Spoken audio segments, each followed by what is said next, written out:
Altograminée, comment récupérer une parcelle sale? Raigrats et vulpins, ces graminées sont sans aucun doute l'ennemi public numéro 1 des grandes cultures aujourd'hui en France, véritable point de Godwin de nos campagnes.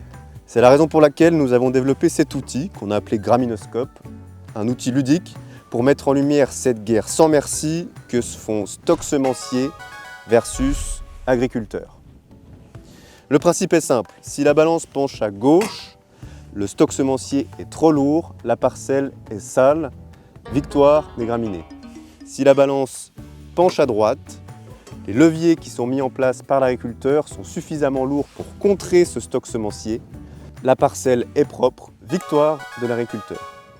Pour contrer ce stock semencier, justement, l'agriculteur a à sa disposition la boîte à outils des leviers possibles, connus comme étant efficaces pour contrer ces graminées. Ces leviers sont hiérarchisés comme étant plus ou moins lourds, plus ou moins efficaces dans la gestion des graminées. Première vérité, aucun levier utilisé seul n'est 100% efficace. Donc, l'efficacité dépend du stock. Plus j'ai de poids à gauche, plus mon levier utilisé seul, qui n'est pas 100% efficace, laissera passer des raigrats. Si je prends un calcul, un exemple simple et concret, avec 100 raigrats mètre carré en blé tendre, et un programme chimique aujourd'hui, les programmes les plus efficaces, on peut viser jusqu'à 90% d'efficacité, je laisserai donc passer 10 raigrats par mètre carré, représentés par ce petit poids de 100 grammes, en face duquel je mets mon levier chimie. L'année donnée, j'ai une situation tout à fait satisfaisante. Mais ces 10 raigrats vont donner une moyenne très générale, 3000 graines par pied. On arrive donc à 30 000 graines produites par mètre carré.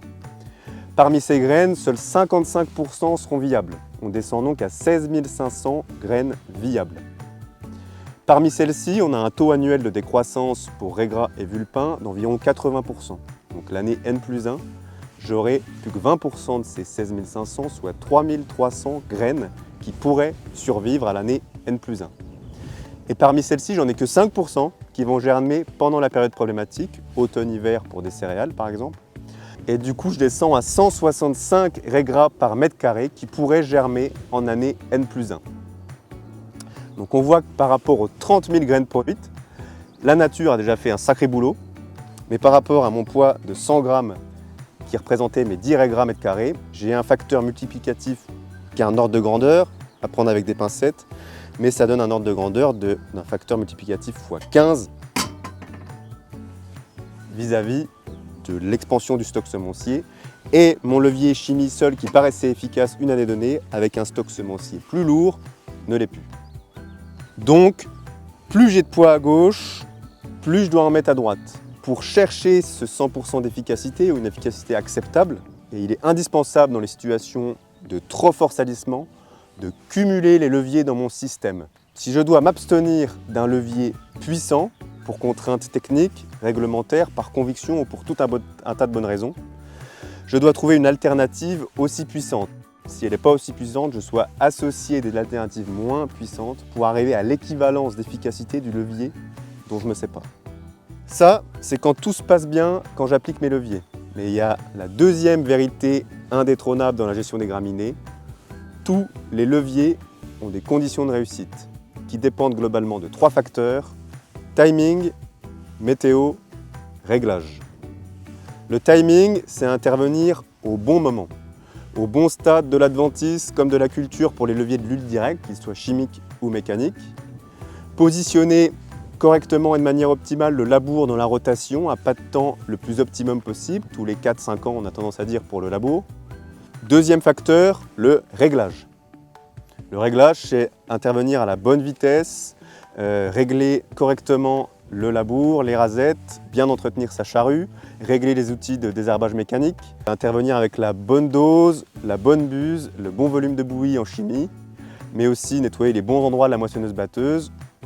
Globalement, timing et réglage, je défie l'agriculteur qui n'a jamais fait de faute, ça demande beaucoup de technicité, mais ça reste maîtrisable. Ce qui n'est pas le cas du troisième facteur, la météo.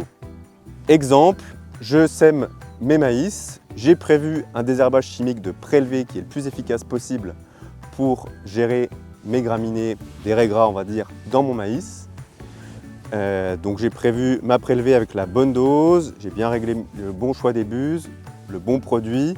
Toutes les conditions sont là en termes de timing et de réglage pour désherber mes raies gras. Mais quelle météo il fait? Boum, il fait sec, ce qui diminue drastiquement l'efficacité de ma chimie. Par contre, ce temps sec me donne l'opportunité d'aller faire du désherbage mécanique qui lui est beaucoup plus efficace par temps sec que par temps humide. L'idée, encore une fois, c'est se donner la possibilité d'actionner le maximum de leviers pour saisir l'opportunité climatique quand elle se présente sur un levier. Donc, quand je ne me donne la possibilité d'actionner qu'un seul levier, je joue au dé avec ma stratégie de désherbage. Je m'en remets à une part de hasard. Quelles sont les conditions climatiques qui seront là au moment optimum où je dois actionner le levier? Donc, se donner la possibilité d'actionner le maximum de leviers, c'est se donner toutes les chances pour valoriser l'opportunité technique quand elle se présente pour un levier donné. Et pour conclure, je dois m'excuser. Je vous avais promis dans cette vidéo la mort du rai gras. Il faut bien admettre que c'est avant tout une notion d'équilibre.